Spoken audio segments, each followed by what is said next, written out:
Hi, thanks for joining me today. In this video, I'm going to quickly talk about the new potting mix that I'm going to use from here on out. I live in Southern California. We're in a pretty dry and arid climate, and I tend to overwater my plants a lot. So I've started to make this DIY mix, and I'll show you the ingredients, and it's what I'm using from here on out. It's really light, it's really airy, it's going to let a lot of the minerals from our hard water pass right through the soil and through the holes of the pots that I use. And it's going to stay really light and fluffy for the majority of the life of that plant in the pot. I will have to do some maintenance years down the line, but for the most part, this will be good. So what I'm going to do is 1 part peat moss or cocoa fiber, depending on what you have available to yourself. You could also do 50% of each. Then 1 part of rice hulls. That's brand new to the mix that I'm doing, because with the rice hulls, they add silica as they break down to the potting mix, and that's really good for the plant roots. So we're gonna put the rice hulls both in the mix and as a mulch on top. Then you can do 1 part perlite and 1 part vermiculite. In these I have a little bit of sand mixed in as well, so that I could get some good drainage in those as well. If my assistant, the cat below me, is going to be making some sounds, but just hopefully the microphone is drowning her cries out. So we're going to start. So here is the 1 part peat moss or cocoa fiber, 1 part rice hulls,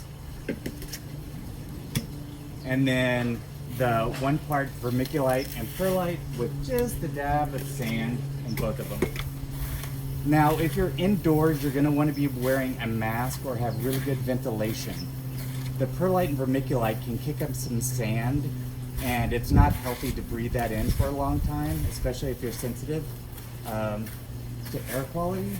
But I'm outside, and there's a good breeze on today, so I'm not going to be worrying about that right now. So hopefully the other camera angle will be showing you the very nice, fluffy, awesome mix. That's pretty cool. That looks great. And in fact, we'll go ahead and use that to repot one of the annonas that I have. The reason I didn't add fertilizer to any of the mix, I'm going to add it as a top dressing like mulch. We do a lot of overhead watering at our house, plus we have irrigation, so a lot of the nutrients we put into the soil leach out through the holes in the pot. So we're going to put it on the top so that as it decomposes, because we use organic only, it's going to slowly go down into the root zone and be more beneficial for the plant. Because if you put it in the mix, you have no idea how much is going to be actually leaving the pot each time you water. So right now, I am putting in a sufficient amount of potting media that we just made into the pot. And as you can see, I measured how much I needed by using the pot as a gauge. And then I'm going to backfill with a bunch of this that we just made.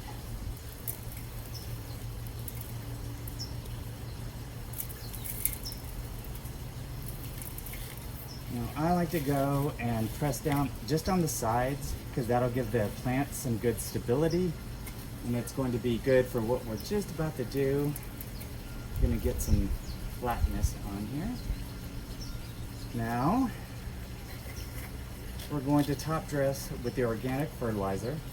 This is a 2-2-2, but actually I have some 6-8-6 mixed in with it.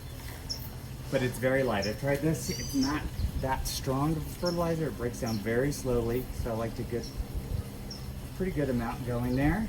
And then we're going to put just a little bit of the mix that we have on there again, because it needs contact with the potting media and then water to break down. And then lastly, we're going to mulch again with the rice hulls. Now, if this gets too dry and you're in a really windy environment, yes, they can blow away. but we haven't experienced that here yet. So now what I'm going to do, I'm going to water it until the water comes out of the pot, and then that's going to be a very, very healthy plant. Alright, so like I said, we are going to water our pot for quite a bit. For one, the peat moss was pretty dry, so that's going to need to absorb water.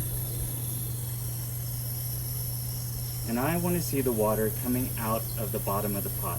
In fact, every time I water, I want to see the water coming out the bottom, because that means you got every bit of the media wet.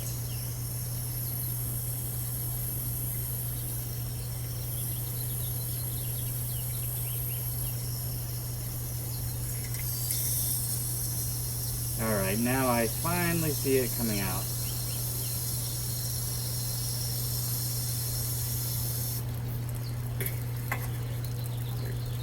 Some people like to also give the pot a couple of hits on the table or the flat angle, whatever you're using, so that all the air pockets go out. That's also what you're doing by giving it a good watering. You're letting all the air pockets that may be in there dissipate.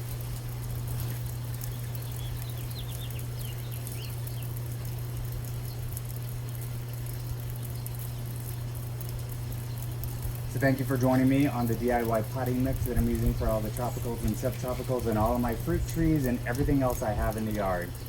So we'll be back shortly with some more of these videos, and I hope you enjoy. Don't forget to hit like or subscribe to my channel. Thanks.